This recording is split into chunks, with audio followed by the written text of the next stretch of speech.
দর্শক আসসালামু আলাইকুম, স্বাগতম আরেকবার। দর্শক, প্রধান উপদেষ্টা প্রফেসর ডক্টর মোহাম্মদ ইউনূস জাতিসংঘের ৭৯তম অধিবেশনে যোগ দিতে মাত্র ৭ সদস্যের একটি প্রতিনিধি দল নিয়ে যোগ দিচ্ছেন।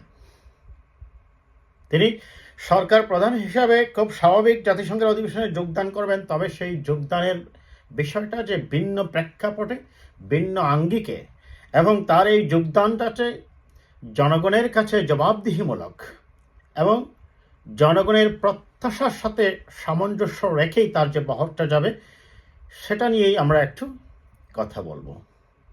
মনে আছে আপনাদের, জাতিসংঘের সেই সাধারণ অধিবেশনে যোগ দিতে সাবেক প্রধানমন্ত্রী শেখ হাসিনা ওয়াজেদের ১৯২ জন সদস্যকে নিয়ে যে বিশাল বহর নিয়ে যোগদান করেছিলেন জাতিসংঘের অধিবেশনে, পত্র পত্রিকা প্রত্যেকটি মিডিয়ায় সমালোচনা করা হয়েছিল। বলা হয়েছিল, মানুষের ট্যাক্সের টাকায় এত দরিদ্র একটি দেশের একজন সরকার প্রধান যখন জাতিসংঘের অধিবেশনে যোগদান করেন, এত বিশাল অঙ্কের বহরকে নিয়ে তিনি কেন যাচ্ছেন, কী বা প্রয়োজন তাদের?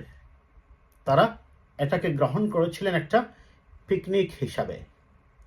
সরকারি খরচে রাষ্ট্রের টাকা আত্মসাৎ করে তছনছ করে বিদেশ ভ্রমণের একটা উপলক্ষ তারা বানাতেন।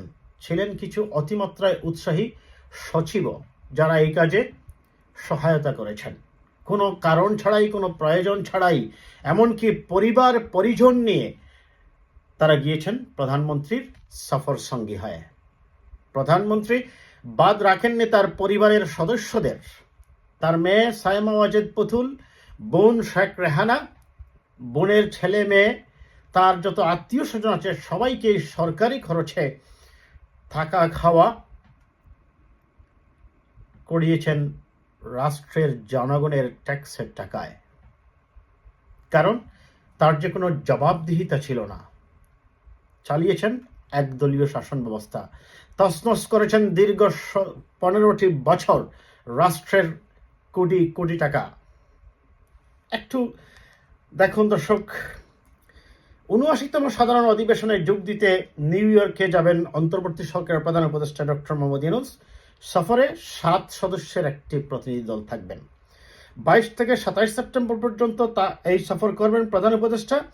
এই প্রতিনিধি দলের মধ্যে আছেন ডক্টর ইউনূসের মেয়ে দিনা আফরোজ ইউনূস, এসডিজি বিষয়ক মুখ্য সমন্বয়ক লামিয়া মুর্শেদ, অন্তর্বর্তী সরকারের গঠিত বাংলাদেশে বিদ্যমান অর্থনৈতিক অবস্থার শ্বেতপত্র প্রণয়ন কমিটির প্রধান দেবপ্রিয় ভট্টাচার্য, দৃঘের ব্যবস্থাপনা পরিচালক শহীদুল আলম, প্রধান উপদেষ্টার বিশেষ সহকারী মাহফুজ আলম, প্রধান উপদেষ্টার একান্ত সচিব সাব্বির আহমদ, বেসরকারি ব্র্যাক বিশ্ববিদ্যালয়ের শিক্ষার্থী আয়েশা সিদ্দিকা তিতি। দেখুন, এখানেও যারা অতিথি, যারা, তবে তার মেয়ে কেন যাচ্ছে আমি জানি না, আর বাকি যারা আছেন আপনারা দেখবেন, এরা সেই গতানুগতিকভাবে কোনো রাজনৈতিক ব্যক্তি নন, কিংবা তবে এখানে বাকি যে সদস্য তাদেরকে এদের মনেই হচ্ছে দেবপ্রিয় ভট্টাচার্য, আপনারা জানেন শ্বেতপত্র প্রণয়ন কমিটির তিনি প্রধান। তিনি হয়তো জাতিসংঘের কাছে সরকারের দুর্নীতি, অপশাসন বা লুটপাটের চিত্রগুলাই তুলে ধরবেন। তার বিশেষ সহকারী মাহফুজ আলম, একান্ত সচিব সাব্বির আহমদ, দেখুন একমাত্র একজন একান্ত সচিব যাচ্ছেন, একজন সহকারী যাচ্ছেন, এবং একজন বেসরকারি বিশ্ববিদ্যালয়ের শিক্ষার্থী আয়েশা সিদ্দিকা, ব্র্যাক বিশ্ববিদ্যালয়ের শিক্ষার্থী আয়েশা সিদ্দিকা যাচ্ছেন। এর আগে গত 1 সেপ্টেম্বর পররাষ্ট্র মন্ত্রণালয় এক ব্রিফিংয়ে মোহাম্মদ তৌহিদ হোসেন জানান, জাতিসংঘের সাধারণ অধিবেশনে যোগ দিতে সংক্ষিপ্ত সফরে অন্তর্বর্তী সরকারের প্রধান উপদেষ্টা ডক্টর ইউনূস নিউ ইয়র্কে যাবেন। এ সময় তৌহিদ হোসেন বলেন, প্রধান উপদেষ্টা জাতিসংঘের সাধারণ অধিবেশনে যাচ্ছেন সেটার সিদ্ধান্ত হয়েছে, তবে তিনি খুব সংক্ষিপ্ত সফরে করে চলে আসবেন। ওয়াশিংটনে গেলে হয়তো আরও কিছু কাজ হতে পারত, কিন্তু তিনি অল্প সময়ে খুব তাড়াতাড়ি নিউ ইয়র্ক থেকে ফিরে আসবেন। যাই হোক, এইটাই রিপোর্টটা করা হয়েছে। এখন আমাদের প্রশ্ন সেটা নয় দর্শক, কোথায় ১৯২ জন আর কোথায় মাত্র 7 জন? ১৯২ এবং বিদেশি মিডিয়া সেটা এসেছিল দর্শক, আমরা দেখেছিলাম। তারা প্রশ্ন করেছিল, এত সদস্যের প্রতিনিধি দলের কাজটা কি ওই জায়গায়, কি কাজ করবে ১৯২ জন সদস্য গিয়ে?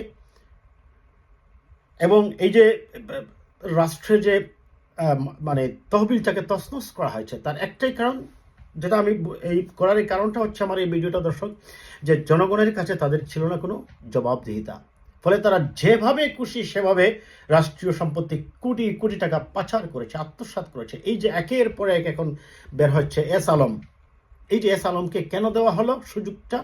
তার মানে এস আলম যে কমিশন নিয়েছে, আপনারা একবার নিজের কাছে প্রশ্ন করুন তো দর্শক, আপনার যদি কেউ যদি কোনো তার নিজে কমিশন না পায়, তাহলে কি কারণে এস আলমকে একেবারে ব্যাংক থেকে কাটা টাকা তুলে নিয়ে পারমিশন দেবে? শেখ হাসিনা পারমিশন দিয়েছেন, তিনি বলেছেন তুমি এখান থেকে টাকা সরিয়ে নাও। তাকে অনেকগুলা ব্যাংকের পরিচালক বানিয়েছেন, সে এখান থেকে যেভাবেই পেরেছে টাকা সরিয়ে নিয়েছে। এবং এখন এগুলো আসছে যে শেখ হাসিনা, শেখ রেহানা, সজীব ওয়াজেদ জয়, তার পরিবারের সদস্যরা এখান থেকে কমিশন খেয়েছে, নামে বেনামে এখানে লন্ডনেও বাড়ি কিনেছে।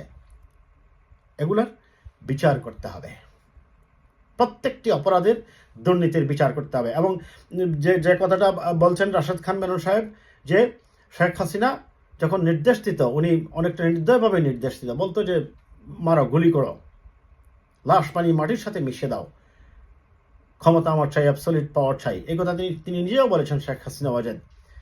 তার মানে তিনি আসলে রাষ্ট্রের বিরুদ্ধে কাজ করে একজন রাষ্ট্রদ্রোহী মহিলা। তার বিরুদ্ধে প্রায় শতাধিক মামলা ইতিমধ্যেই হয়েছে। আমরা মনে করি তাকে অনতিবিলম্বে ভারত থেকে এনে বিচারের আওতায় দাঁড় করানো হোক, বিচারের আওতায় নিয়ে আসা হোক, এবং তার সেই অপরাধের যথাযথ বিচার করে শাস্তি নিশ্চিত করা হোক। তাহলে ভবিষ্যতেও এ ধরনের দুর্নীতিবাজরা এরকম দুর্নীতি করার সাহস পাবে না, এবং রাষ্ট্রীয় অর্থ অপচয় করে কোনো সমালোচনা, কোনো পত্রিকার কলাম লেখক সমালোচনাকে এগুলোকে তারা পাত্তাই দেয়নি। 192 জন সদস্য নিয়ে গিয়েছে জাতিসংঘের অধিবেশনে, এমন রেকর্ডও আছে। যাই হোক দর্শক, বটম লাইন হচ্ছে জনগণের কাছে জবাবদিহিতা যতক্ষণ পর্যন্ত নিশ্চিত করা না যায়, ততক্ষণ পর্যন্ত স্বৈরশাসক, ফ্যাসিবাদী শাসকরা বেপরোয়া হয়ে ওঠে।